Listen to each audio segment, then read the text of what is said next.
12. Características de la autotraición. Para empezar, pensad en esto. ¿Cuándo me parece peor, Nancy? ¿Antes de traicionarme a mí mismo o después? Después, sin duda, dije, una vez que la pregunta me hizo volver a la historia. Sí, convino Bud. ¿Y cuándo supones que el sueño adquirió más importancia para mí? ¿Antes de traicionarme o después? Supongo que después. ¿Y cuándo crees que otros intereses, como mis responsabilidades laborales del día siguiente, por ejemplo, se me hicieron más importantes? ¿Antes de traicionarme o después? Una vez más, después. Bud hizo una pausa momentánea. Bueno, ahí va otra pregunta. Vuelve a echar un vistazo a cómo empecé a ver a Nancy. ¿Supones que ella es tan mala realmente como me pareció a mí después de traicionarme? No, probablemente no, dije. Respondo de Nancy, terció Kate.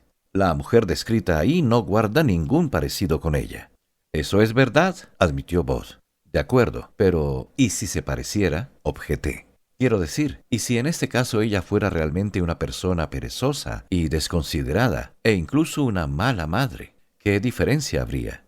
Esa es una muy buena pregunta, Tom, dijo Bud, volviéndose a levantar de la silla. Pensemos en ello un instante. Entonces empezó a pasear de un extremo a otro de la mesa.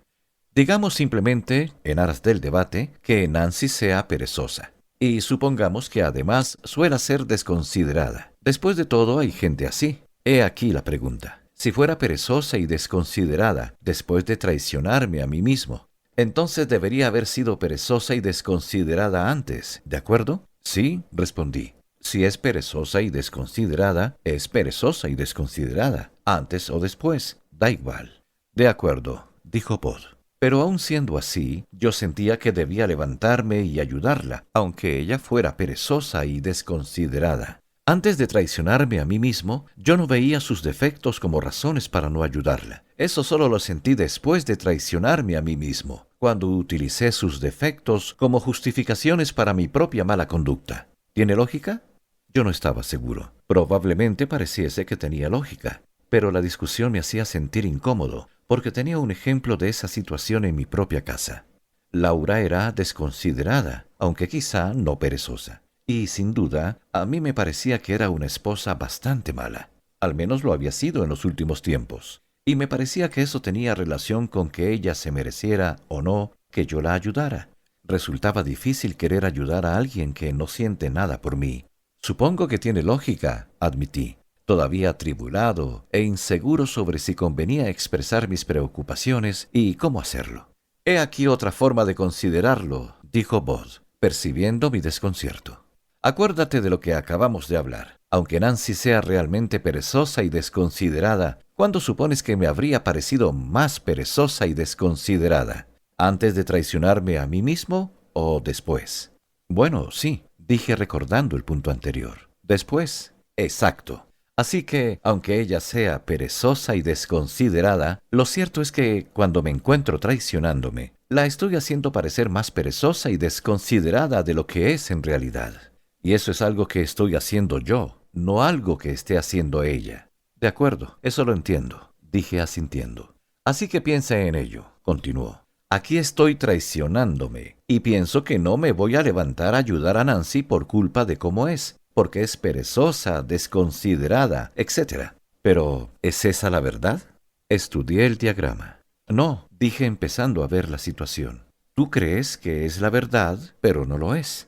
Correcto. La verdad es que sus defectos me parecieron que tenían relación con si debía ayudarla solo después de que no la ayudé. Me centré en sus defectos y los exageré, cuando necesité sentir una justificación para los míos. Después de traicionarme a mí mismo, la verdad era justo lo contrario de lo que yo creía que era. Sí, supongo que es así, admití, asintiendo lentamente. Aquello se estaba poniendo bastante interesante, aunque seguía sin tener claro cómo encajaba Laura en todo ello. Así fue como se distorsionó la opinión de Bud sobre Nancy, añadió Kate. Pero ten en cuenta cómo incluso su opinión de sí mismo acabó distorsionada. ¿Crees que él es tan trabajador, importante, razonable y sensible como él mismo aseguraba que era? Estaba teniendo la vivencia de ser un buen padre y marido, por ejemplo, pero ¿acaso en ese momento estaba siendo un buen padre y marido? No, es verdad, no lo estaba haciendo, corroboré. Al mismo tiempo que estaba exagerando los defectos de Nancy, también estaba minimizando los propios, y estaba magnificando mi propia virtud. Cierto, dijo Kate. Así que piensa en ello, dijo Bud, volviendo a la conversación. ¿Me estaba viendo con claridad después de haberme traicionado a mí mismo? No. ¿Y qué hay de Nancy? ¿La estaba viendo con claridad después de haberme traicionado a mí mismo? No, no estabas viendo nada con mucha claridad, dije. Así que, una vez que me hubiese traicionado a mí mismo, mi opinión de la realidad se distorsionó, dijo Bud para resumir cuando se volvía hacia la pizarra. Entonces añadió una tercera frase a la descripción de la autotraición. Autotraición. 1. Un acto contrario a lo que siento que debo hacer por otro se denomina acto de autotraición. Segundo, cuando me traiciono, empiezo a ver el mundo de una manera que justifique la autotraición. Tercero, cuando veo el mundo de una manera que me justifique a mí mismo, mi visión de la realidad se distorsiona. Así que, Tom, prosiguió después de hacer una pausa para leer lo que había escrito. ¿Dónde estaba yo después de haberme traicionado a mí mismo? ¿Que dónde estabas? Pregunté mientras trataba de entender la pregunta. Piénsalo, respondió. Antes de traicionarme a mí mismo, simplemente veía que podía hacer algo para ayudar a Nancy. Ella era una persona con una necesidad que yo sentía que debía satisfacer. Veía la situación con claridad, pero después de traicionarme a mí mismo, mi visión tanto de ella como de mí mismo acabó distorsionándose. Veía el mundo de una manera que justificaba mi incumplimiento. Mi percepción se falseó de manera sistemática. Cuando me traicioné, acabé engañándome a mí mismo. Ah, ya lo entiendo, dije con entusiasmo. Así que, cuando te traicionaste, entraste en la caja. ¿Eso es a lo que te refieres? Esa es la respuesta a tu pregunta de ¿en dónde estabas? ¿Cierto? Exacto, dijo. Y se dio la vuelta una vez más para escribir en la pizarra. La autotraición es el medio por el cual entramos en la caja. Autotraición. 1. Un acto contrario a lo que siento que debo hacer por otro se denomina acto de autotraición. Segundo, cuando me traiciono, empiezo a ver el mundo de una manera que justifique la autotraición. Tercero, cuando veo el mundo de una manera que me justifique a mí mismo, mi visión de la realidad se distorsiona. Cuarto, por consiguiente, cuando me traiciono, entro en la caja. Basándonos en esta discusión, me parece que deberíamos añadir unos cuantos elementos de recapitulación a tu diagrama, Bud, terció Kate, mientras se levantaba para dirigirse a la pizarra. Por supuesto, adelante, dijo él sentándose. Lo primero que dibujó Kate fue una caja alrededor de la descripción de la vivencia de Bud después de traicionarse a sí mismo. Luego escribió a un lado: cuando me traiciono a mí mismo, entro en la caja. Acabo engañándome. Bueno, dijo ella volviéndose hacia mí. Lo que quiero es, a partir de la historia de Bud, reunir y sintetizar 4 aspectos clave de la autotraición. Y cuando lo haga, voy a relacionarlos aquí mismo en este diagrama. Para empezar, continuó. ¿Recuerdas cómo, después de traicionarse, Bud consideró a Nancy peor de lo que era? Sí, asentí. Exageró sus defectos. Exacto. Kate añadió. Exagerar los defectos de los demás al diagrama. ¿Y qué hay de los propios defectos de Bud?, preguntó. ¿Los veía con claridad después de traicionarse? No, respondí. Puede decirse que ignoraba sus propios defectos y que solo se fijaba en los de Nancy. Eso es, ella añadió, exagerar la propia virtud al diagrama. ¿Y recuerdas qué pasó con la percepción de la importancia de cuestiones tales como el sueño y la imparcialidad después de que Bud se traicionara?, preguntó. Sí. Le parecieron más importantes después de traicionarse de lo que le parecían antes. Muy bien, después de que Bud se traicionara, la percepción de la importancia de cualquier cosa en tal situación que pudiera proporcionarle la justificación de la autotraición acabó magnificándose, como, por ejemplo, la importancia del sueño, la ecuanimidad y sus responsabilidades del día siguiente. Así que añadió al diagrama: exageración del valor de las cosas que justifican mi autotraición. Bien, dijo ella, una más y luego me sentaré. ¿En qué momento de esta historia Bud empezó a culpar a Nancy? Miré el diagrama. Cuando se traicionó a sí mismo, respondí. Cierto, no la culpaba cuando solo sentía que debía ayudarla, solo después de que se abstuviera de ayudarla. Añadió culpar al diagrama. Después de que me traicionara a mí mismo, intervino Bod. Contempla de qué manera toda mi experiencia se llenó de reproches. Esas cosas que aparecen en el diagrama son todas pensamientos que tuve sobre Nancy. Pero examina lo que le sucedieron a mis sentimientos hacia ella después de que entrara en la caja. Por ejemplo, ¿supones que podría haberme sentido irritado? Por supuesto, dije. Pero fíjate, dijo Bod, atrayendo mi atención hacia el diagrama. ¿Estaba irritado con ella cuando, a pesar de que solo pensé que debía ayudarla? ¿No? ¿Y qué pasa con la ira? ¿Supones que me sentía furioso después de entrar en la caja? Claro que sí. No hay más que fijarse en la forma en que la estabas viendo. Si fuera esa la impresión que tuviera de mi esposa, estaría furioso con ella.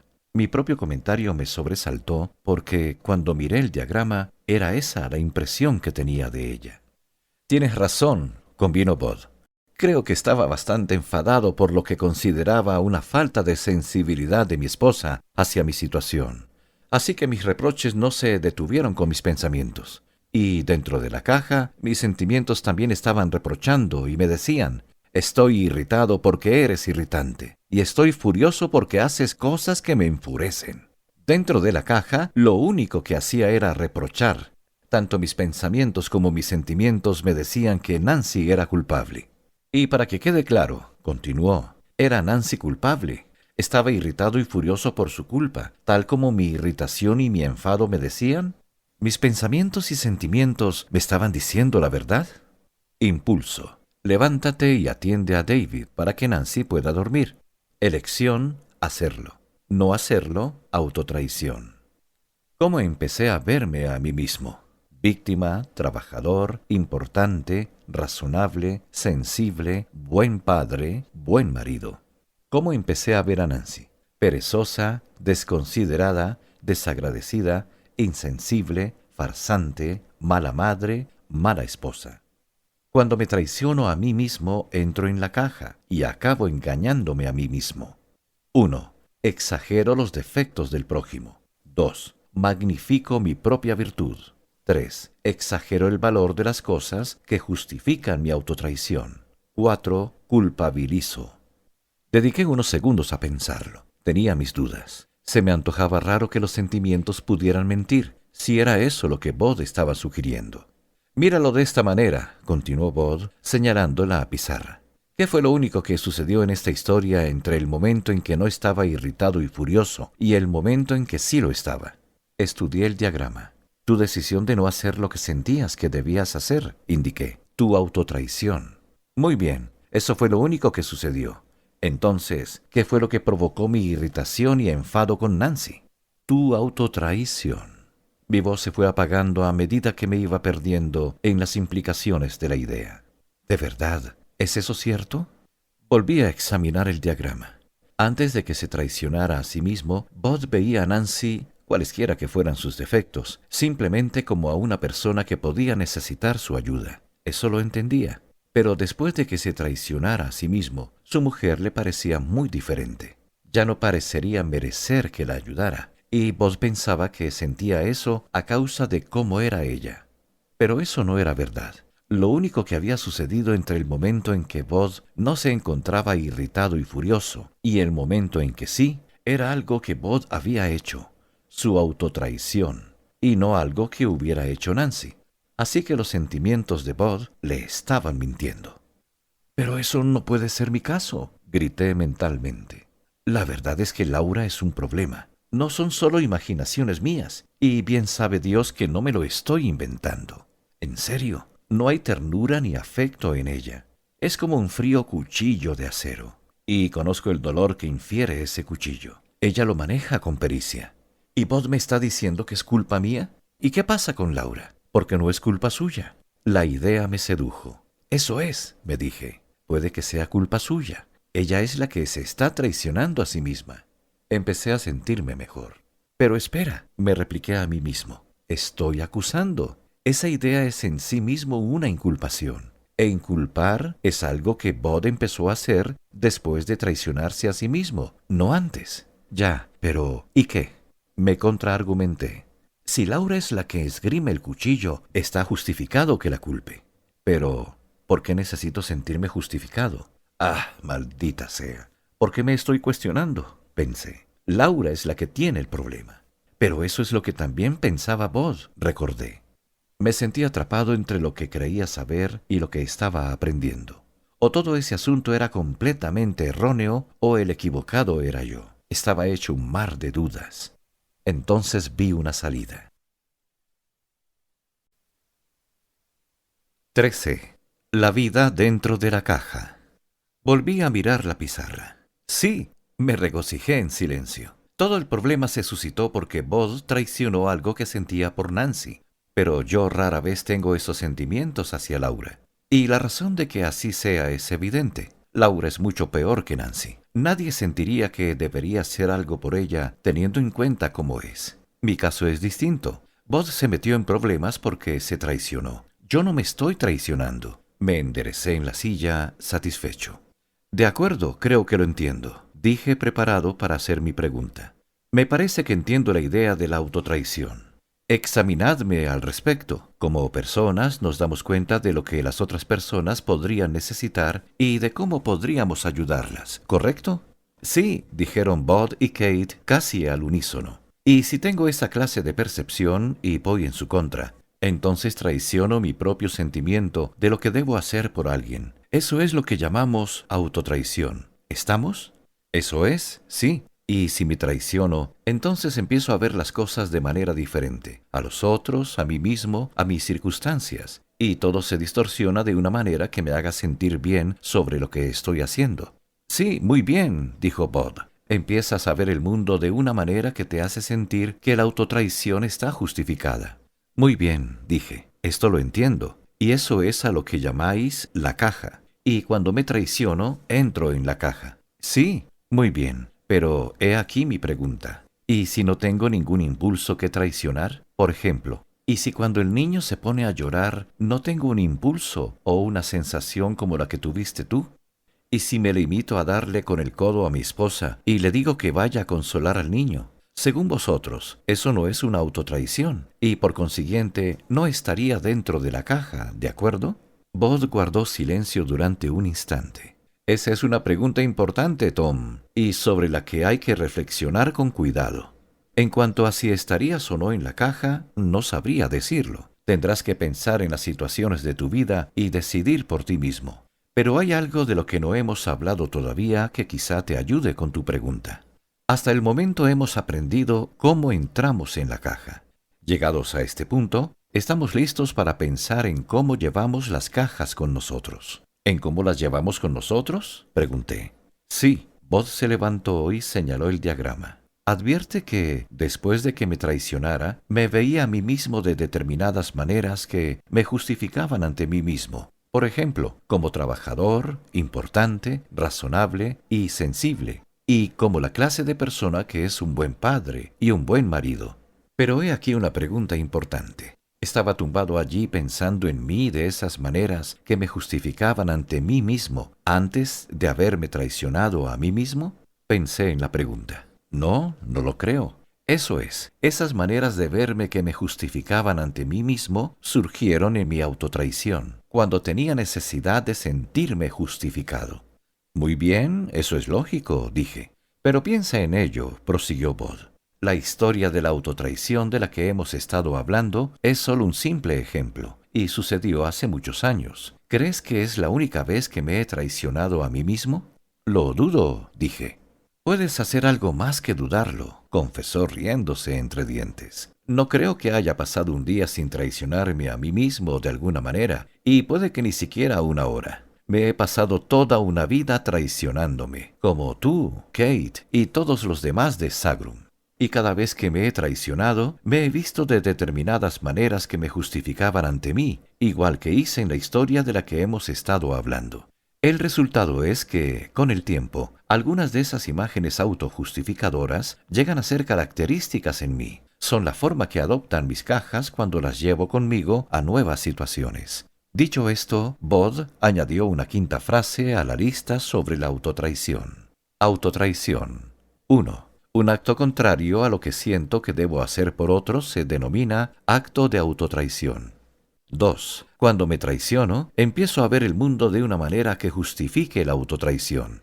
3. Cuando veo el mundo de una manera que me justifique a mí mismo, mi visión de la realidad se distorsiona. 4. Por consiguiente, cuando me traiciono, entro en la caja. 5. Con el tiempo, ciertas cajas se convierten en algo característico en mí y las llevo conmigo.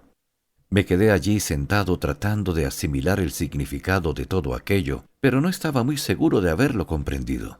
Permite que te muestre lo que te quiero decir. Tomemos esta imagen autojustificadora de aquí, dijo señalando buen marido en el diagrama.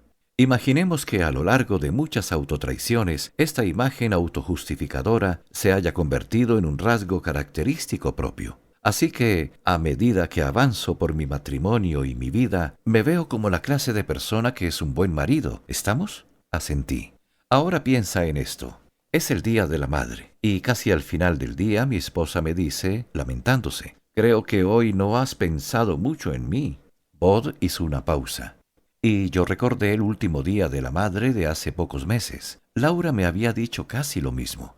Si estoy llevando una imagen autojustificadora que dice, soy la clase de persona que es un buen marido, ¿cómo supones que podría empezar a ver a Nancy cuando me acusa de no pensar en ella? ¿Imaginas que podría empezar a ponerme a la defensiva y culparla? Oh, sin ninguna duda, dije, pensando en Laura. La acusarías de no darse cuenta de todo lo que haces, ni de reconocértelo, por ejemplo. En efecto, así que, ¿podría acusarla de ser una desagradecida? O incluso de algo más que eso, añadí. Podrías sentirte atrapado por ella. Es decir, ahí la tienes, acusándote de ser un insensible, cuando es ella la que casi nunca se preocupa por ti. Es complicado que te lances a prepararle un día fantástico, cuando para empezar ella misma jamás hace nada para que desees hacer tal cosa. Me callé de golpe cuando sentí el frío viento de la vergüenza azotando mi alma.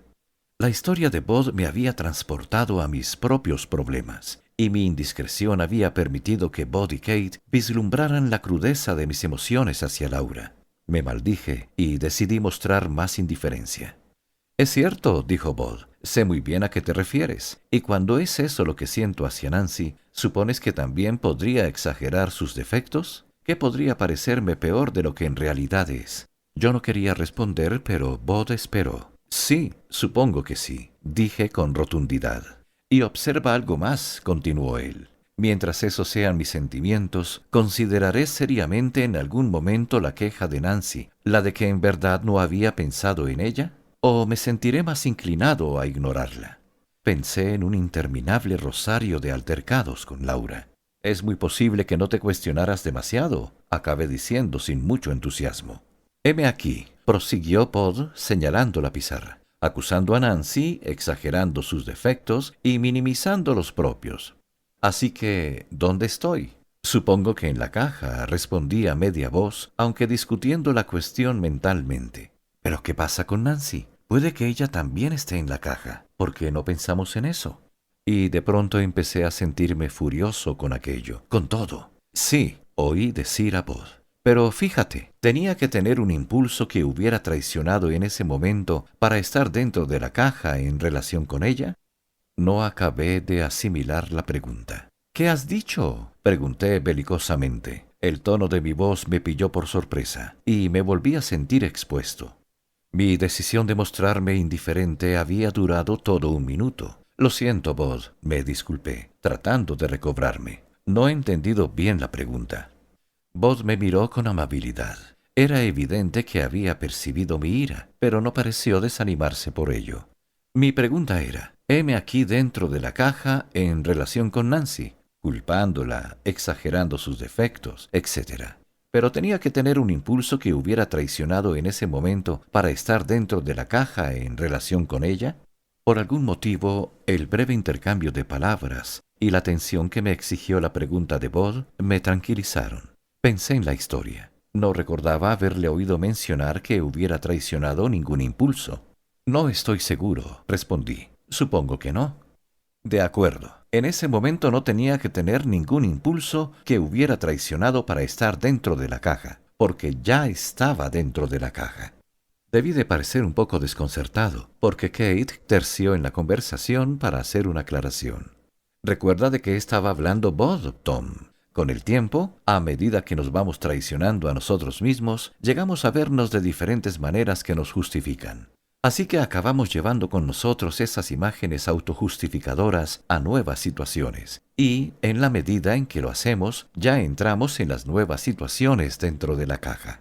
Y no vemos a las personas con claridad, como personas. En vez de eso, las vemos con arreglo a las imágenes autojustificadoras que hemos creado. Si las personas actúan de maneras que desafían lo afirmado por una imagen autojustificadora, entonces las vemos como amenaza. Si, por el contrario, refuerzan lo afirmado por dicha imagen autojustificadora, las vemos como aliados.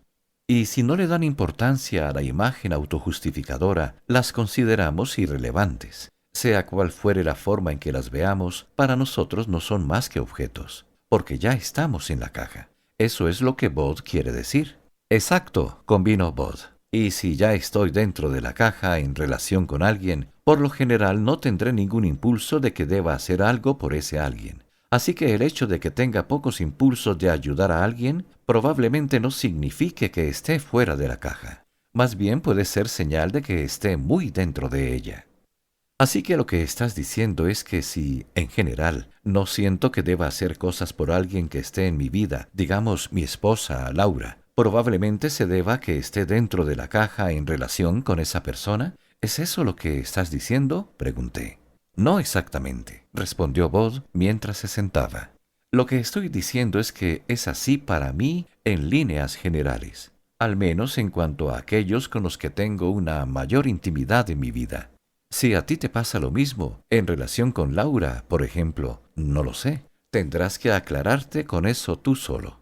Pero, como norma general, deja que te sugiera lo siguiente. Si parece que estás dentro de la caja en una situación dada, pero en ese momento no puedes identificar un impulso que hayas traicionado, eso es una pista de que podrías estar ya dentro de la caja con esa persona. Y es posible que te resulte útil preguntarte si no estás llevando contigo algunas imágenes autojustificadoras que estén siendo amenazadas. Como la de ser la clase de persona que es una buena pareja, por ejemplo, pregunté. Así es. O la clase de persona que es importante o competente, o trabajadora, o la más lista. O ser la clase de persona que lo sabe todo, o lo hace todo, o que no comete errores, o piensa en los demás, etc. Casi todo se puede pervertir y convertirse en una imagen autojustificadora. ¿A qué te refieres con pervertir?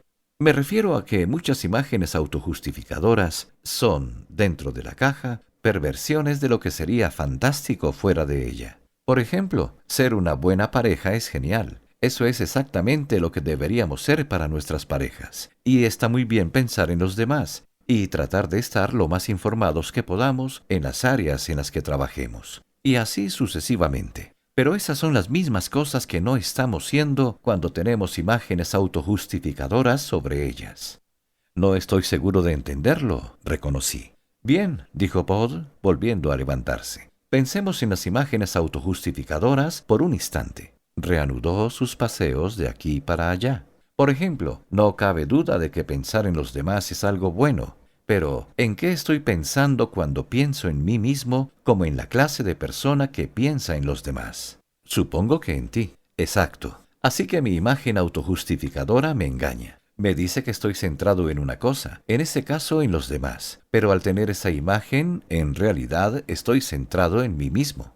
Vale, muy bien, dije, mientras buscaba los defectos de su razonamiento. Pero ¿qué hay de la imagen que mencionaste de ser inteligente o de saberlo todo? ¿Cuál es el problema con eso? Pensemos en ello. Digamos que tienes una imagen autojustificadora que dice que lo sabes todo. ¿Qué sentimientos te imaginas que tendrías hacia alguien que te planteara algo que fuera nuevo para ti? Puede que encontrara algún defecto en lo que me planteara. Correcto. Entonces, ¿seguiría acudiendo a ti con nuevas ideas? Posiblemente no. ¿Y tú acabarías aprendiendo cosas nuevas? No, supongo que no. Bueno, ya entiendo lo que dices, dije bruscamente. Mi imagen autojustificadora sobre saberlo todo puede ser lo mismo que a veces me impida aprender. Eso mismo. Así que si tengo una imagen autojustificadora, ¿saberlo todo es de verdad lo que más me preocupa? Realmente no. Supongo que tu principal preocupación eres tú mismo. tu apariencia. Exacto, dijo Bod. Esa es la naturaleza de la mayoría de las imágenes autojustificadoras. Bod siguió hablando, pero yo ya no le estaba prestando atención. Me había perdido en mis propios pensamientos. De acuerdo. Así que puede que lleve mis cajas conmigo. Tal vez tenga algunas de esas imágenes autojustificadoras de las que está hablando Bod. ¿Acaso esté dentro de la caja en relación con Laura? Igual, Laura no es más que un objeto para mí la mayoría de las veces. De acuerdo. Pero ¿qué pasa con Laura? Todo esto parece estar diciendo que soy yo el que tiene el problema. Pero ¿qué hay del problema de ella? ¿Qué pasa con sus imágenes autojustificadoras? Hablemos de eso. Mi enfado empezó a ir en aumento de nuevo, cuando de pronto me percaté de ello, y de algo más. Me percaté de la hipocresía que había en mi enfado. Pues ahí estaba yo, furioso, porque Laura estuviera en la caja. Pero en mi enfado con ella por estar en la caja, yo estaba en la caja. Estaba furioso con ella por ser como yo. La idea me cogió por sorpresa, y al instante Laura me pareció diferente. No en el sentido de que ella ya no tuviera problemas, sino diferente en el sentido de verme a mí también con problemas. Sus problemas dejaron de parecerme una excusa para los míos. La voz de Kate se inmiscuyó en mis pensamientos. Tom, ¿sí? ¿Tiene lógica todo esto, Tom? Creo que lo he entendido, sí, dije con lentitud. No necesariamente me gusta, pero lo entiendo. Hice una pausa todavía pensando en Laura.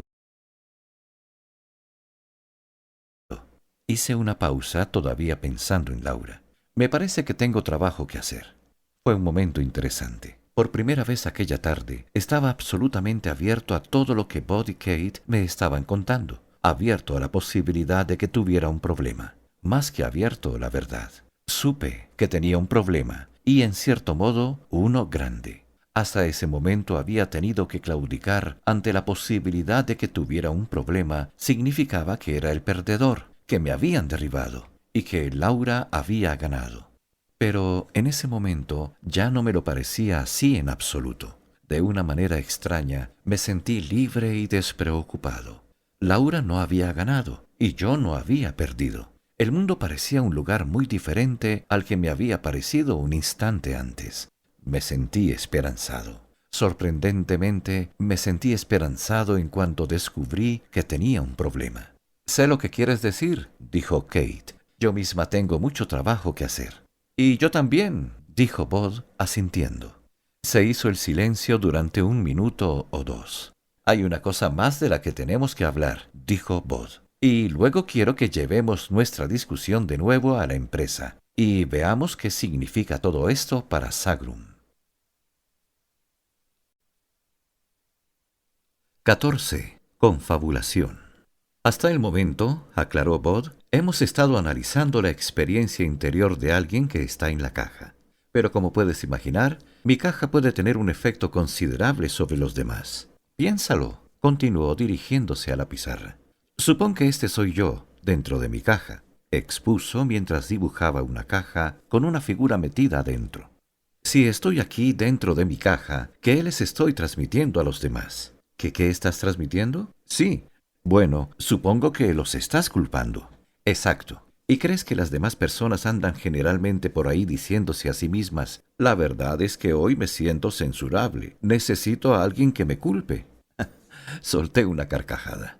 Sí, eso mismo. Yo tampoco lo creo, dijo Bod. Por lo general, la mayoría de las personas van por ahí pensando algo así. Mira, no soy perfecto, pero maldita sea, lo hago lo mejor que cabe esperar dadas las circunstancias. Y, puesto que la mayoría tenemos imágenes autojustificadoras que llevamos con nosotros a todas partes, la mayoría de las personas ya tienen una actitud defensiva de entrada, siempre listas para defender sus imágenes autojustificadoras contra los ataques. Así que, si estoy dentro de mi caja culpando a los demás, mis reproches las invita a hacer ¿qué? Supongo que tus acusaciones invita a ellas a entrar en la caja. Así es, dijo él, dibujando una segunda persona dentro de una caja. Al acusarlos, invito a los demás a entrar en la caja, y entonces ellos me culpan a mí por culparlos injustamente. Pero dado que, mientras estoy dentro de la caja, siento que mis acusaciones están justificadas, siento que su acusación es injusta, y los culpo todavía más. Como es natural, mientras están en la caja, ellos se sienten justificados al acusarme y sienten que mi acusación adicional es injusta. Así que me acusan todavía más, y así sucesivamente. Así pues, al estar dentro de la caja, invito a los demás a que, en respuesta, estén dentro de la caja. Dijo y añadió entre las cajas sendas flechas que señalaban en ambos sentidos. Y los demás, al estar dentro de la caja como reacción, me invitan a permanecer en la caja, de esta manera. A continuación, Bod añadió una sexta frase a los principios que estaba escribiendo sobre la autotraición. Autotraición. 1. Un acto contrario a lo que siento que debo hacer por otro se denomina acto de autotraición. Segundo, cuando me traiciono, empiezo a ver el mundo de una manera que justifique la autotraición. Tercero, cuando veo el mundo de una manera que me justifique a mí mismo, mi visión de la realidad se distorsiona. Cuarto, por consiguiente, cuando me traiciono, entro en la caja. Quinto, con el tiempo, ciertas cajas se convierten en algo característico de mí y las llevo conmigo. Sexto, al estar dentro de la caja, provoco que los demás entren en la caja. Puedes añadir cuantos detalles adicionales quieras a esta idea básica, terció Kate, señalando el dibujo. Y observarás que cuando alguien está dentro de la caja, siempre surge el mismo patrón de provocación mutua y justificación. Permite que te ponga un ejemplo. Tengo un hijo de 18 años que se llama Brian, y para ser sincera, he de decir que ha sido una lucha constante. Una de las cosas que de verdad me molesta es que a menudo llega tarde a casa. Estaba tan ensimismado pensando en Laura que casi me había olvidado de mis problemas con Todd. El simple hecho de pensar en él en ese momento, como consecuencia del comentario de Kate acerca de su hijo, ensombreció mi estado de ánimo. Ahora imagina que estoy dentro de la caja en relación con Brian. ¿Cómo crees que lo vería él llegando tarde a casa? Bien, dije, lo verías como un irresponsable. De acuerdo, bien, dijo Kate. ¿Qué más? Te parecería un provocador. Y un irrespetuoso, añadió Bod. Así es, convino Kate. Entonces, señalando la pizarra, preguntó, ¿te parece bien si borro este diagrama de la culpa, Bod? Desde luego. Bod se sentó y Kate fue hasta la pizarra, donde hizo un resumen de lo que habíamos dicho. Muy bien, dijo ella, añadiendo algunos detalles finales a su esquema. Así que aquí lo tenemos. Kate, lo que veo, irresponsable, provocador, irrespetuoso. Brian, lo que hace, llega tarde a casa. Consideremos esta situación. Si estoy dentro de la caja y veo a Brian como un irresponsable y un provocador irrespetuoso, ¿qué clase de cosas creéis que podría hacer? Bueno, empecé a decir. Probablemente castigarlo severamente, me interrumpió Bod. Yo asentí y añadí. Y podrías empezar a criticarlo un montón. Vale bien, dijo Kate, añadiéndolo al esquema. ¿Algo más? Puede que empezaras a vigilarlo para asegurarte de que no se metiera en problemas, señalé. Ella añadió eso al esquema y se apartó. Ahora supongamos que Brian se traiciona a sí mismo, que está dentro de la caja con relación a mí. Si está en la caja con respecto a mí, ¿cómo creéis que podría verme a mí y a mi castigo, a mi crítica y mi vigilancia? Es muy probable que te viera como una dictadora, dije, o quizá nada cariñosa. Kate, lo que hago, castigo con dureza, critico, le vigilo. Lo que veo, irresponsable, provocador, irrespetuoso. Brian, lo que ve, dictadora, nada cariñosa, fisgona. Lo que hace, llega tarde a casa. Y fisgona, añadió Bod. De acuerdo, dictadora, nada cariñosa y fisgona, repitió Kate mientras lo añadía al esquema. Bueno, dijo, veamos ahora lo que tenemos. Si Brian está en la caja y me ve como una dictadora, fisgona y nada cariñosa, ¿creéis que querrá estar en casa temprano o tarde? Ah, más tarde, dije, mucho más tarde. En realidad, comentó Bod, se sentirá más inclinado a no hacer nada de lo que a ti te gustaría que hiciera. Así es, coincidió Kate, dibujando otra flecha desde la caja de Brian a la suya. Así damos vueltas y más vueltas, dijo añadiendo todavía más flechas entre las cajas. Pensad en ello. Nos provocamos mutuamente para hacer más de lo que decimos que no nos gusta del otro. Cierto, Piensa en ello, Tom, dijo Bud. Si le preguntaras a Kate qué es lo que más desearía más que nada en el mundo en esta situación, ¿qué supones que te diría? Que querría que Brian fuera más responsable, menos provocador, etc. Exacto. Pero ¿cuál es el efecto de lo que Kate hace dentro de la caja? ¿Anima a hacer más de lo que dice que desea? Estudié el diagrama. No, en realidad parece que invite a que se haga más de lo que dice que no desea. Correcto, convino Bud. Lo que hace es invitar a que Brian abunde en la misma conducta que ella dice que detesta. Este comentario me hizo pensar en Todd, que frecuentemente hacía cosas que yo no quería que hiciera.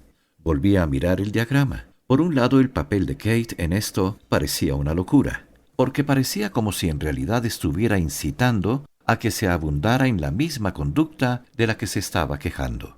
Pero, por otro, ¿qué se suponía que tenía que hacer? ¿Dejar sin más que su hijo llegara tarde a casa? ¿Pero es que acaso Kate no está haciendo lo que haría cualquier padre en esta situación? Pregunté. A veces tienes que corregir o castigar a los hijos para conseguir que hagan lo que tienen que hacer, ¿no es así? ¿Y crees que el que yo estuviera dentro de la caja animaba a Brian a llegar antes a casa? Respondió Kate. Bueno, no, dije, pero... Las críticas son bastante difíciles de aceptar, incluso cuando proceden de alguien que está fuera de la caja, ¿no? Me interrumpió Kate. Pero si provienen de alguien que está dentro de la caja, ¿qué probabilidades hay de que se acepten bien? Entiendo. Puede que no demasiadas. ¿Y cuándo crees que mi castigo sería más adecuado a las circunstancias y, por consiguiente, más efectivo? Preguntó ella. ¿Cuando estoy en la caja, magnificando los defectos de los demás, o cuando estoy fuera de la caja y las veo con claridad? Asentí. Cuando estás fuera. Así que ya lo ves, Tom. Desde dentro de la caja, acabo por socavar la efectividad de todo lo que hago. Aunque en este caso, por ejemplo, la disciplina sea exactamente lo que Brian necesita. Mi caja casi garantiza que no sea capaz de alentar en Brian los cambios que me gustaría ver en él. Y el problema no es simplemente que la caja me haga ineficaz, es que me vuelve destructiva. Desde dentro de la caja, termino invitando a que se abunde en la misma cosa de la que me estoy quejando, además de en otras conductas que, como vos señaló, detestaré en la misma medida, cuando no más. Pero eso es una locura, dije, después de un momento de reflexión. ¿Por qué tú, o quien fuera, habría de hacer eso? ¿Por qué mantendríamos en marcha un ciclo tan destructivo? Kate hizo una pausa momentánea, aparentemente poniendo en orden sus ideas. Creo que la respuesta a eso, Tom, es que mi caja lo necesita para continuar. ¿Cómo dices? Dije pensativo. La respuesta me parecía carente de toda lógica. Kate sonrió. Lo sé, parece absurdo, ¿verdad? ¿Quién se pondría en una posición en la que invitara intencionadamente a los demás a continuar tratándoles mal, incluso de manera lamentable? ¿Quién haría eso? Exacto, ¿quién haría eso? Repetí. Y la respuesta, Tom, es que yo lo haría, y tú, y Bud, y todos los demás que están en Sagrum lo harían. Siempre que estamos en la caja, tenemos una necesidad que es satisfecha por la mala conducta de los demás, y de esta manera nuestras cajas animan a los otros a seguir con su mala conducta, por más que esa conducta haga que nuestras vidas sean más difíciles. ¿Cómo? ¿Por qué? Pregunté. Permite que te responda a esas preguntas contándote algo que ocurrió hace un año con Brian. Un determinado viernes por la noche, Brian me preguntó si podía tomar el coche. Yo no quería que lo cogiera, así que le puse como condición una hora de llegada injustificadamente temprana, una hora que no pensé que estuviera dispuesto a aceptar. Vale, puedes cogerlo, le dije con prepotencia, pero solo si estás de vuelta a las 10:30. De acuerdo, mami, dijo, mientras se apresuraba a coger las llaves del portallaves. Por supuesto. La puerta se cerró detrás de él. Me dejé caer en el sofá, sintiéndome agobiada y jurando que nunca más le volvería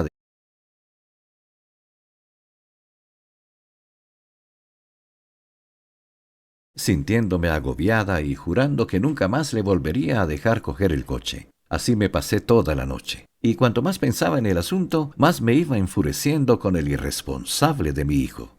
Recuerdo haber estado viendo las noticias de las 10, sin dejar de refunfuñar en contra de Brian ni un instante. Mi marido Steve también estaba en casa. Los dos estábamos quejándonos de Brian cuando oímos un chirriar de neumáticos en el camino de entrada. Miré mi reloj. Eran las 10:29. ¿Y sabes qué?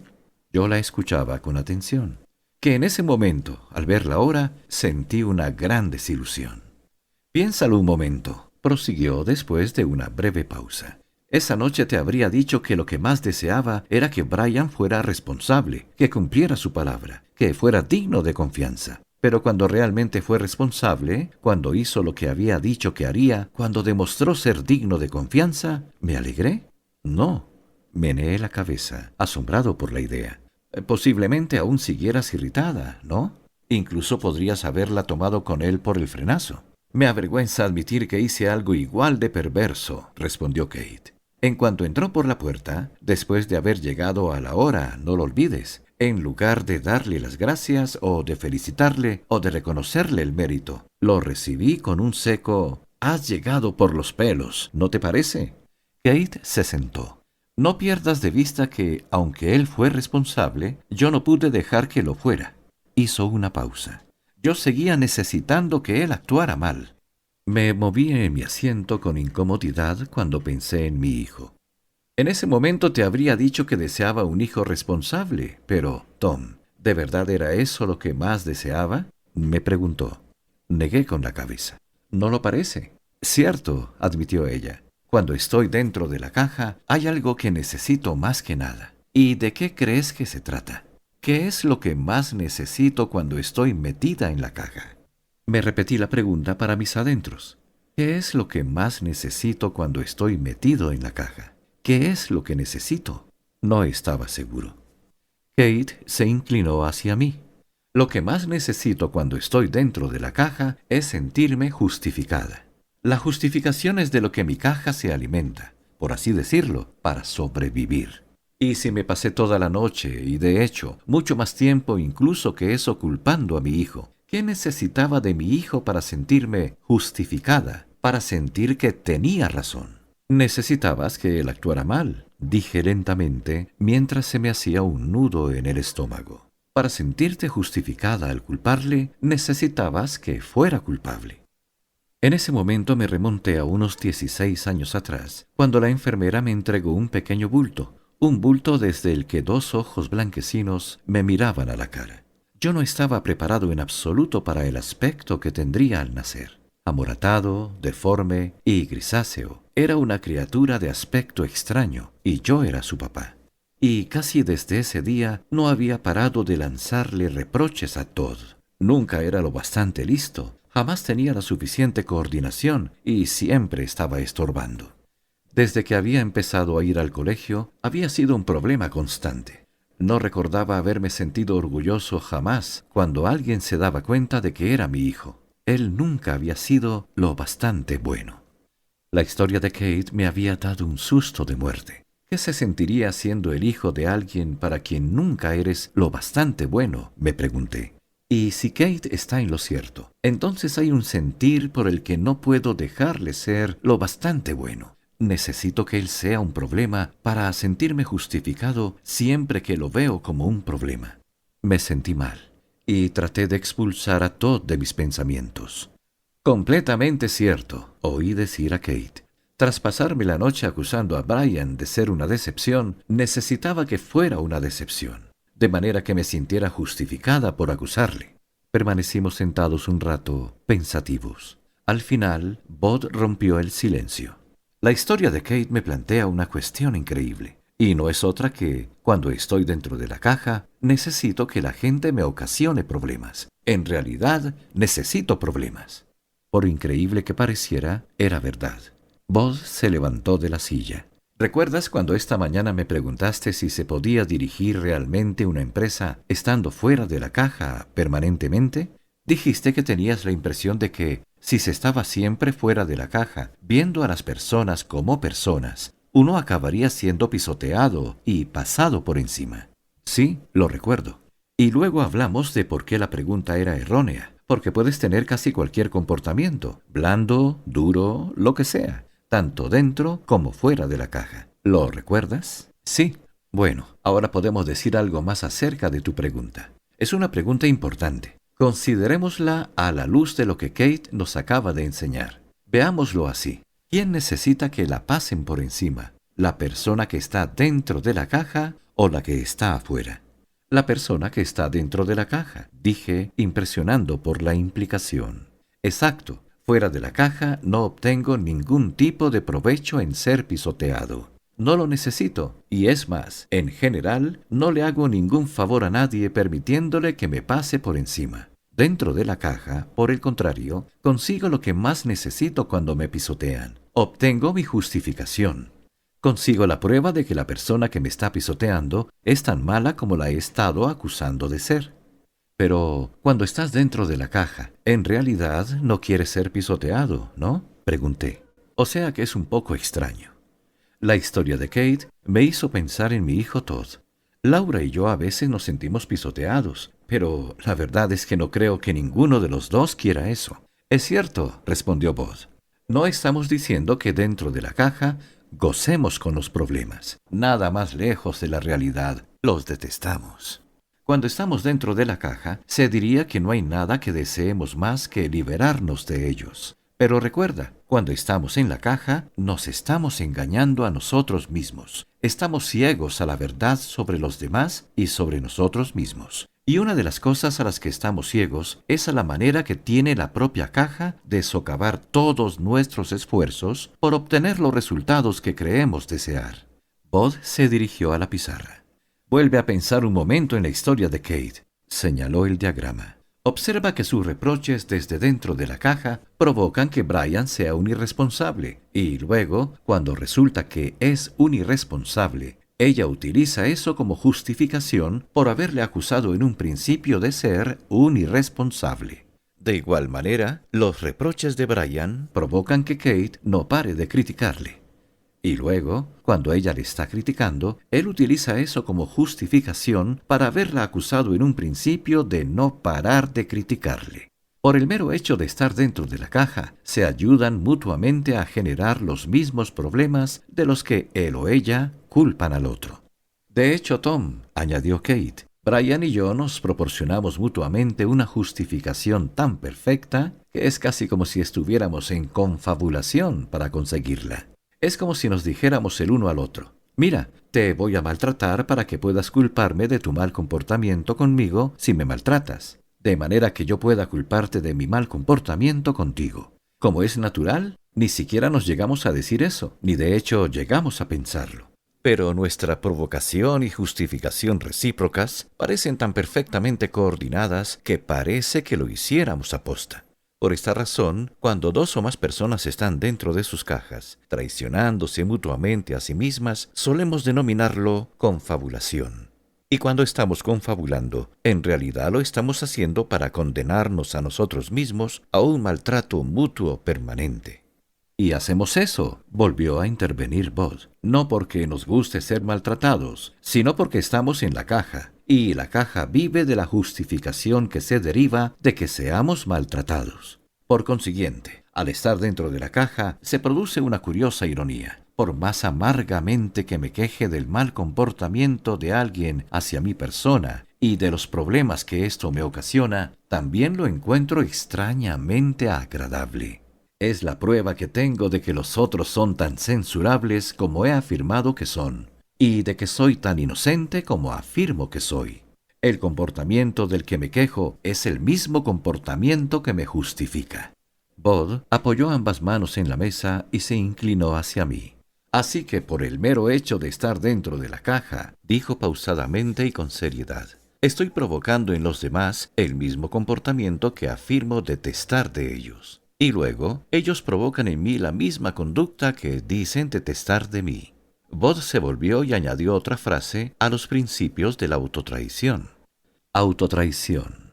1. Un acto contrario a lo que siento que debo hacer por otro se denomina acto de autotraición. 2. Cuando me traiciono, empiezo a ver el mundo de una manera que justifique la autotraición. 3. Cuando veo el mundo de una manera que me justifique a mí mismo, mi visión de la realidad se distorsiona.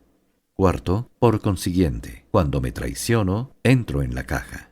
5. Con el tiempo, ciertas cajas se convierten en algo característico de mí y las llevo conmigo. Sexto, al estar dentro de la caja, provoco que los demás estén dentro de la caja. Séptimo, dentro de la caja, nos invitamos a maltratarnos mutuamente y obtenemos una justificación recíproca. Establecemos una confabulación para darnos mutuamente motivos para permanecer dentro de la caja. Una vez en la caja, continuó Bod, apartándose de la pizarra, nos damos mutuamente motivos para permanecer dentro de la caja. Y, por cierto, hacemos esto no solo maltratando a la otra persona directamente, sino también a través de comentarios sobre esa persona con los demás. Cuantas más personas podamos encontrar que estén de acuerdo con nuestra parte de la historia, más justificados nos sentiremos para creernos esa parte de la historia. Por ejemplo, podría intentar que mi esposa se uniera a mí en los reproches a mi hijo, o podría chismorrear sobre los demás para conseguir aliados en el trabajo en mi confabulación contra otra persona o departamento, y así sucesivamente. Ya sea en casa o en el trabajo, las cajas desean expandirse para reunir más justificaciones.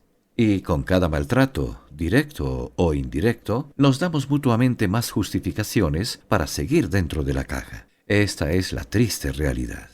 Me hundí en mi silla, sufriendo de pronto por mi hijo. Ahora mira, Tom, dijo Bod, sentándose de nuevo. Piensa en cómo la autotraición y todo lo que hemos estado hablando explica el problema del autoengaño. El problema de ser incapaz de ver que se tiene un problema.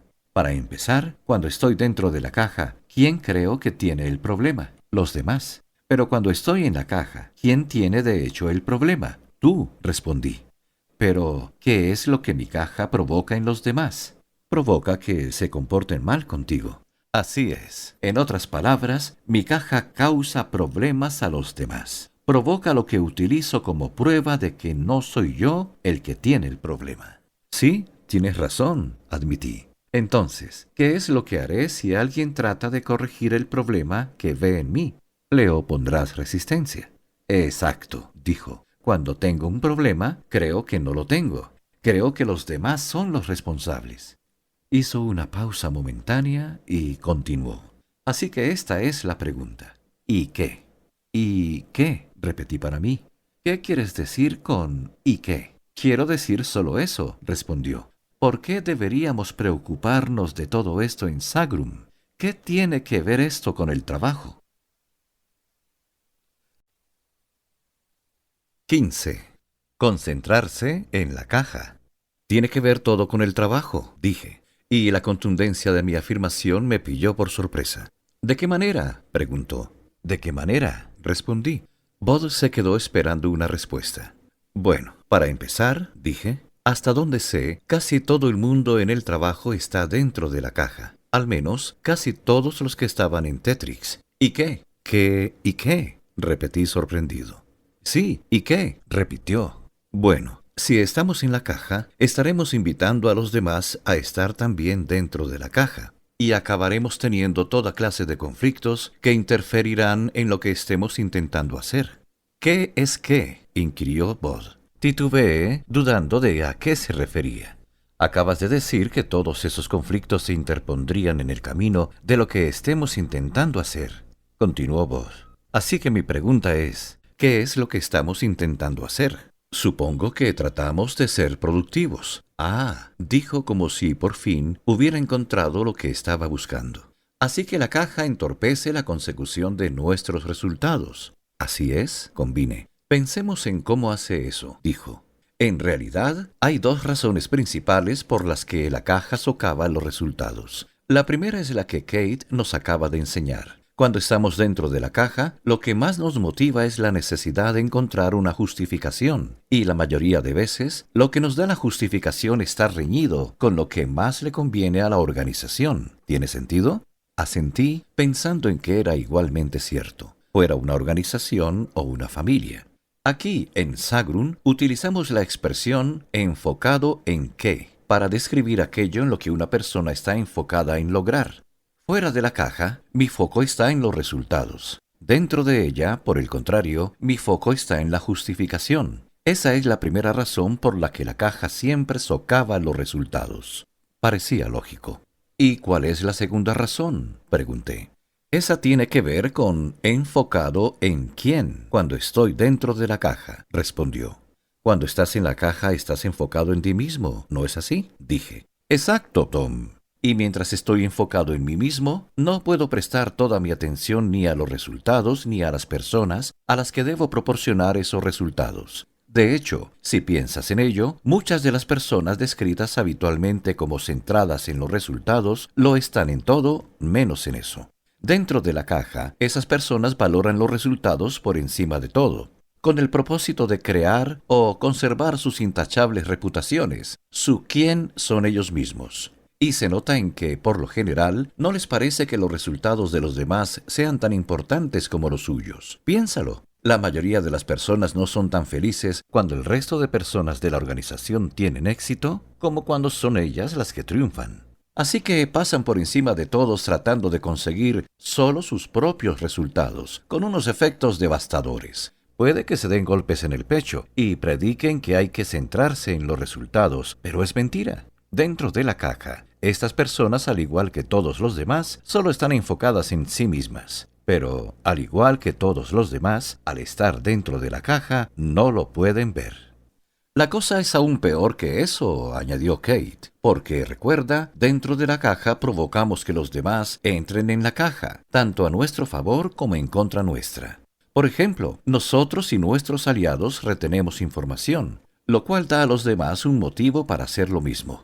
Intentamos controlar a los demás, lo cual provoca la misma resistencia que estamos intentando controlar. Ocultamos recursos a los demás, que entonces sienten la necesidad de proteger sus recursos de nosotros. Culpamos a los otros por sus retrasos, y al hacerlo, les damos motivos para que se sientan justificados al retrasarse, y así sucesivamente. Y en medio de todo eso, pensamos que todos nuestros problemas se resolverían si Jack no hiciera esto, o Linda no hiciera aquello, o si el departamento XYZ se limitara a rectificar, o si la empresa supiera lo que hace. Pero todo es mentira. Es una mentira por más que Jack, Linda, el departamento XYZ y la empresa tengan que mejorar, lo cual sin duda tienen que hacer. Porque cuando los culpo, yo no lo estoy haciendo porque ellos tengan que mejorar. Los culpabilizo porque sus carencias justifican mi falta de mejora. Así que, continuó, una persona de una organización, por estar dentro de la caja y no centrarse en los resultados, provoca que sus colegas tampoco se centren en los resultados. La confabulación se extiende por doquier, y el resultado es que los compañeros de trabajo se posicionan contra los colegas, los grupos de trabajo contra otros equipos de trabajo, unos departamentos contra otros departamentos. Las personas que se unieron para contribuir al éxito de una organización, en realidad acaban regocijándose mutuamente de sus fracasos y despreciando los éxitos ajenos. Es una verdadera locura, dije con asombro. Pero he visto de lo que estáis hablando desde el principio. Tetrix estaba plagada de esa clase de situaciones. Así es, piensa en esto, terció Bud. ¿Cuándo eras más feliz? ¿Cuando Chuck Staley tenía éxito o cuando fracasaba? La pregunta me pilló desprevenido. Lo que había querido decir era que lo había visto en los demás desde el principio. Staley era un verdadero problema. No me lo había inventado. Chuck ocasionaba todo tipo de dificultades, conflictos, trabajo en equipo deficiente, etc. Esto no lo sé, confesé débilmente. Bien, tal vez podrías pensar un poco en ello. Cuando se trata de gérmenes, el mero hecho de que otro esté enfermo no significa que yo no lo esté. En realidad, cuando estoy rodeado de personas enfermas, hay muchas probabilidades de que yo mismo acabe enfermo. Se interrumpió y me miró durante un instante. ¿Te acuerdas de Semmelweis? Asentí con la cabeza. El médico que descubrió la causa del alto índice de mortalidad en la sala de maternidad. Eso es. En ese caso eran los propios médicos, las personas que se concentraban en las enfermedades y los problemas de los demás, los que propagaban la morbilidad. De resultas de ello, la fiebre puerperal, con su diversidad de síntomas, se propagaba de manera desenfrenada, cobrándose una víctima tras otra. Y todo por culpa de un simple germen del que nadie tenía noticia, en especial aquellos que los portaban. Bud se levantó y se dirigió a la pizarra. Lo que sucede en las organizaciones es similar. Permite que te muestre lo que quiero decir.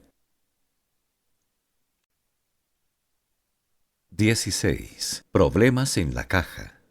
¿Te acuerdas de mi experiencia en San Francisco?, me preguntó Bob. Sí. ¿Recuerdas los problemas que tuve allí? Que no estaba implicado ni comprometido y estaba dificultando las cosas a los demás. Sí, lo recuerdo.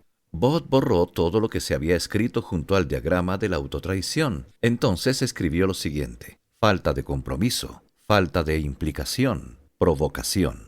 De acuerdo, estos son algunos de los problemas que tuve en San Francisco, dijo mientras se apartaba de la pizarra. Mis síntomas, por así decir. Pero añadamos a esta lista todas las clases de problemas que se nos ocurran. ¿Cuáles son algunos otros problemas personales frecuentes dentro de las organizaciones? Conflictividad, dije. Falta de motivación. Estrés, añadió Kate. Trabajo en equipo deficiente, indiqué. Un momento, dijo Bob, escribiendo frenéticamente. Que estoy tratando de anotarlos todos. Vale, adelante. ¿Qué más? Cotilleos, problemas de coordinación, falta de confianza, dijo Kate.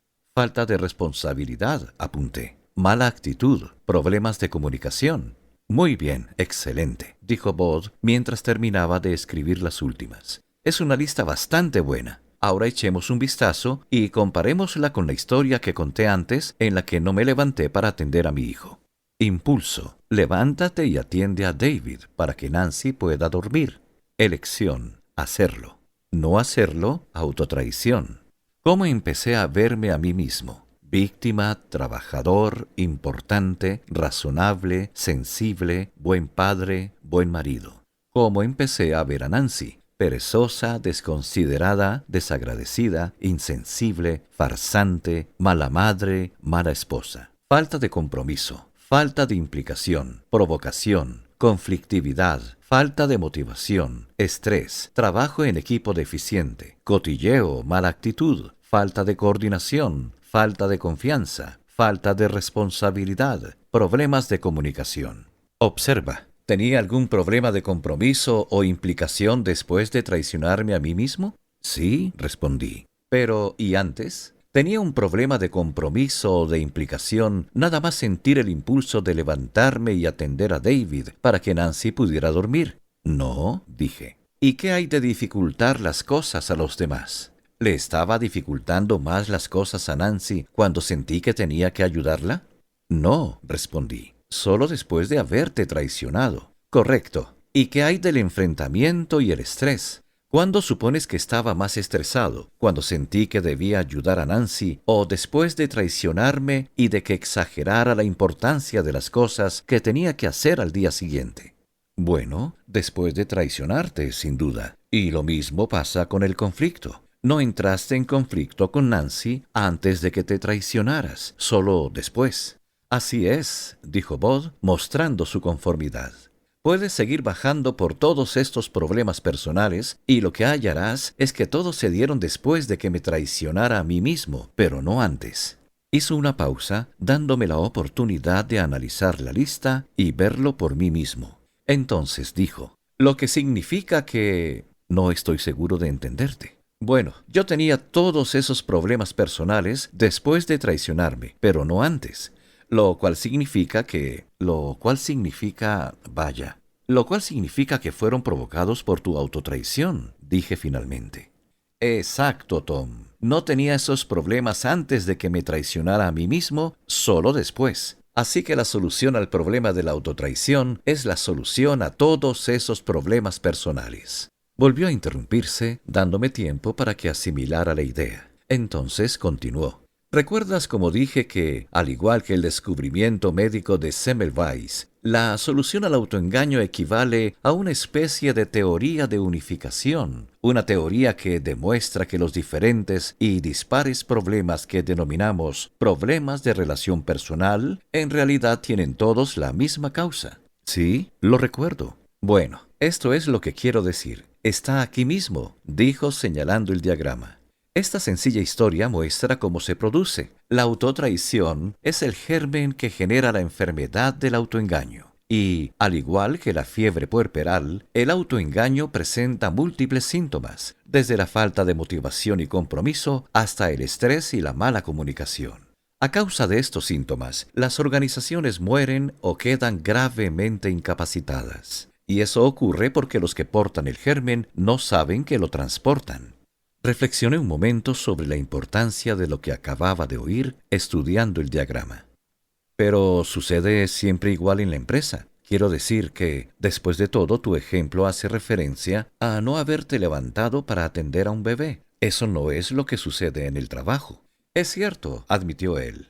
Tienes razón en que la gente no se traiciona a sí misma en el trabajo de esta manera. Nadie deja de atender a un bebé. Sin embargo, muchas personas no hacen cosas por los compañeros de trabajo que sienten que deberían hacer, y cada vez que sucede esto se sienten justificadas, igual que en este ejemplo. Cada vez que nos traicionamos a nosotros mismos, entramos en la caja, y es indiferente que nos traicionemos a nosotros mismos en casa, en el trabajo, en la tienda o donde sea. La caja, el autoengaño, provocará por sí misma todas las mismas clases de problemas en cada una de esas situaciones que las que ocasionó en esta. Pero hay algo más, continuó. Hay una determinada autotraición en la que en mayor o menor medida incurre casi todo el mundo en el trabajo. Una traición que está relacionada con la finalidad misma por la que nos contrataron, la de concentrarnos en ayudar a la organización y a su gente a alcanzar los resultados.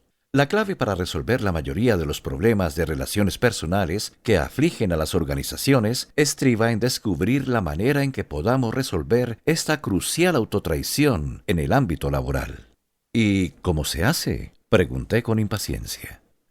Todavía no estamos suficientemente preparados para saberlo. Primero tenemos unas cuantas ideas más que considerar, pero tal vez debamos tomarnos un descanso antes de entrar en la cuestión. Kate miró su reloj. Me temo, chicos, que voy a tener que dejaros. Tengo una cita con Howard Shen a las 4:30. Ojalá no fuera así. Tom, dijo levantándose de la silla y ofreciéndome la mano. Ha sido un verdadero placer pasar este rato contigo. Te agradezco la seriedad con que te estás tomando esto. Como dije antes, no hay nada más importante para los que estamos aquí que lo que estás aprendiendo. Es la iniciativa estratégica número 1 de Sagrum. Comprenderás su significado en cuanto te metas en lo que viene a continuación. ¿Qué tienes pensado?, dijo volviéndose hacia Bod. ¿Vais a intentar acabar con los conceptos básicos esta noche? Si es así, nos iremos un poco tarde. Tom y yo tenemos que hablarlo.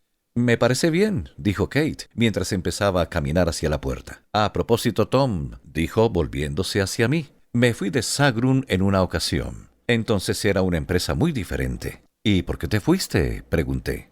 Por culpa de Lou Herbert. No era la respuesta que yo esperaba. En serio, pensaba que tú y Lou estabais muy unidos. No al principio. Entonces Lou no estaba unido a nadie. Y se fue mucha gente valiosa. ¿Y por qué volviste? Gracias a Lou, dijo. Me sentí confundido. ¿Qué quieres decir? Lou descubrió esto que estás aprendiendo ahora, y eso lo transformó. Y al transformarlo, transformó a la empresa. Cuando acudió a verme, vino a disculparse y vino con un plan. He trabajado para Sagrum en 2 períodos, pero bien podría haberse tratado de 2 empresas distintas. Estás aprendiendo la necesidad de disculparse, igual que Lou, y pronto conocerás el plan que se deriva de ello. Como te dije antes, todo lo que hacemos aquí está basado en lo que estás aprendiendo. Eso es lo que hace que esta empresa funcione. Se interrumpió. Estamos encantados de que formes parte del equipo, Tom. Estamos encantados de que formes parte del equipo, Tom. No estarías aquí a menos que creyéramos en ti. Gracias, respondí. Y gracias a ti, Bod, dijo Kate, volviéndose hacia él. Nunca dejas de asombrarme. No sé de qué estás hablando, respondió él, riéndose entre dientes. Hablo de lo que significas para la compañía y las personas que trabajan en ella. Eres como Lou después de que aprendiera a comportarse como es debido. Eres el alma secreta de Sagrum. Kate sonrió y se dirigió hacia la puerta. De todas formas, gracias, dijo mientras salía. Y seguid apoyando a los Cardinals. Los 2, sí, Bod, incluso tú, dijo respondiendo a la mueca de él. Bien sabe Dios que necesitan ayuda. Vaya, dije, sin dirigirme a nadie en particular, después de que Kate se marchara. Me parece increíble que haya dedicado todo este tiempo a estar conmigo hoy. Créeme, dijo Bod, no sabes cuánto. Tiene unas limitaciones de tiempo tremendas, pero viene siempre que puede. Y lo hace porque en lo que estamos embarcados ahora produce más resultados para esta empresa que cualquier otra cosa que hagamos. Su asistencia es su manera de decir, nos tomamos esto en serio. Y si tú no te lo tomas en serio, no estarás aquí mucho tiempo. Me dio una palmadita en la espalda. Y pasa lo mismo contigo, Tom. La gente que se empeña en estar dentro de la caja no prospera aquí. Y eso no es menos cierto para mí de lo que lo es para ti. Estamos juntos en esto. Sonrió de modo tranquilizador. Sin embargo, yo solo era capaz de pensar en Todd y en Laura. Bueno, Tom, dijo, dando a entender que cambiábamos de tema.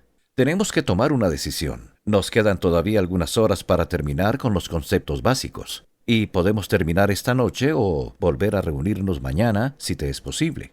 Pensé en mi agenda. Tenía la tarde llena, pero podía despejar mis compromisos matinales. Creo que preferiría continuar mañana por la mañana. No está mal, pongamos a las 8 de la mañana. Y si puedo arreglarlo, hasta puede que tenga una sorpresa para ti. ¿Una sorpresa? Sí, si tenemos suerte. El caluroso viento otoñal agitaba mi pelo cuando giré en mi descapotable para salir de la carretera este de Long Ridge Road y entrar en la avenida Merritt. Tenía una esposa y un hijo que necesitaban algo de atención. Puede incluso que algunas disculpas. Apenas sabía por dónde empezar. Pero sabía que a Todd le gustaban los coches, un interés que yo había ridiculizado siempre que podía, por miedo a que el hijo de Tom Callum acabara siendo un mecánico. Y también sabía que llevaba meses sin prepararle una comida a Laura. Había decidido comprar algunas cosas para hacer una barbacoa y sentía el deseo de aprender una o dos cosas sobre la modificación de motores. Por primera vez en años, tenía prisa por llegar a casa.